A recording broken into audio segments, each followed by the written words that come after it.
4.7 billion. Just think about that number for a second. It's so big that it could potentially destabilize the entire global financial system. But what exactly is it? And maybe more importantly, where is it? All right, let's get right into it.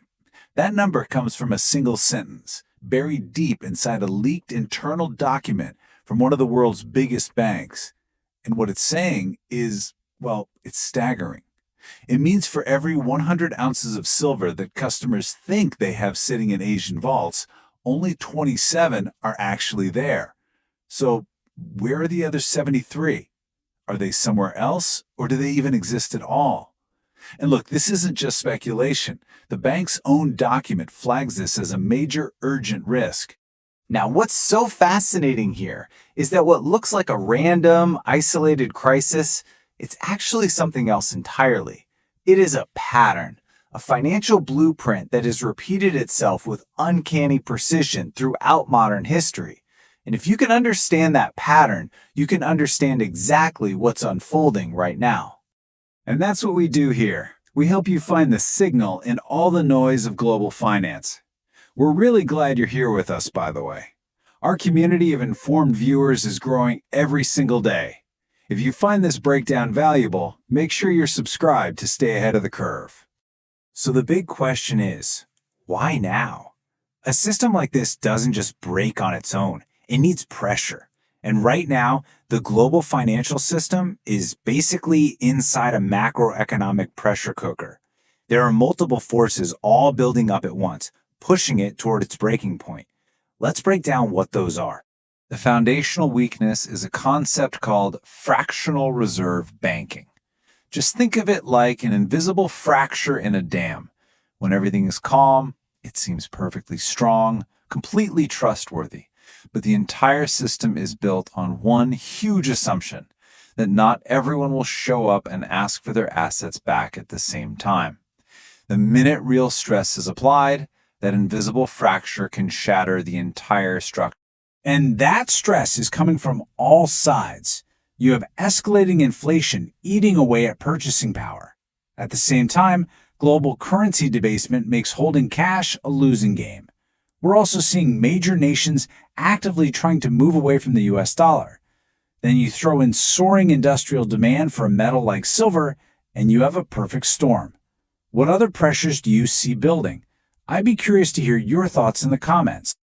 So here's the crucial point. We are all in a global game of financial musical chairs. Institutions have created hundreds, maybe even thousands, of paper claims for every one single physical ounce of a real asset sitting in a vault. As long as the music's playing, everything seems fine, everyone has a chair. But when that music stops and everyone rushes for the real thing, a lot of people are going to be left holding nothing but a worthless piece of paper. This brings us to the blueprint itself. You see, this isn't a new game. It's a crisis pattern with 4 very distinct stages that has played out time and time again. And once you see this pattern, you'll start to recognize it everywhere, and you'll understand why the current situation feels so familiar. Here are the 4 stages we're going to walk through. First is the setup. That's where a convenient promise is made. Second is the expansion, where that promise is leveraged over and over again. Third, you have the crisis, which is when the illusion shatters. And finally, the collapse, where the system breaks and wealth is transferred. Okay, stage 1, the setup. This always begins when a trusted institution, a government, a major bank, makes a very simple offer. Give us your physical asset and we'll keep it safe for you. It sounds totally secure. The problem is, they don't just store it. They begin to use it, to lend it, and to sell claims on it, all while betting that you'll never actually ask for it back. This is really the original sin of the system. And that takes us to stage 2, the expansion. Now, for years, even decades, the system appears to work flawlessly. Confidence is high. This allows the institution to get reckless, creating a mountain of paper claims. Things like futures contracts, ETFs, unallocated accounts, which are all just promises of ownership, supposedly backed by a tiny little molehill of physical metal. The underlying risk grows and grows, but it remains completely invisible to most people. Then comes stage 3, the crisis. A trigger event happens. It could be a war, runaway inflation, or just one large investor demanding delivery. And suddenly, confidence just evaporates. Everyone rushes for the exit at once. They all try to redeem their paper promise for the real asset, only to discover there isn't nearly enough to go around, not even close. That's when the panic sets in. And this leads to the final stage, the collapse. There are only two outcomes here. Either the institution defaults and the paper holders get pennies on the dollar, or the government steps in, changes the rules, and bails them out with devalued currency. In both scenarios, the people holding the paper promise are wiped out, while those holding the actual physical asset see its value repriced dramatically higher, sometimes overnight. Now, this isn't just some theory. Let's look at the historical proof. Our first case study is the London gold pool.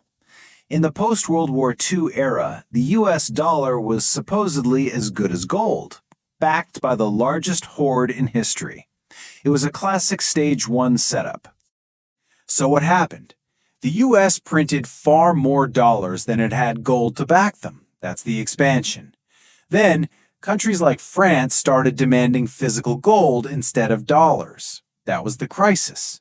By 1968, the demand was so great that the pool just collapsed. And only 3 years later, the U.S. officially defaulted on its promise. Severing the dollar's final link to gold, the collapse was complete.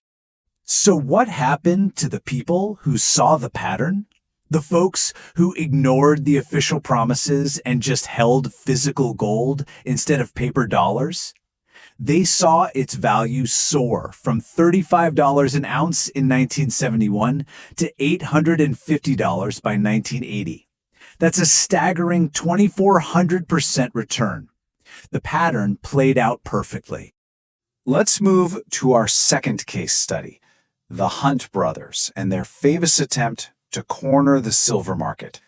This example is absolutely crucial because it shows what happens when powerful players decide to call the system's bluff by demanding physical delivery instead of settling for paper.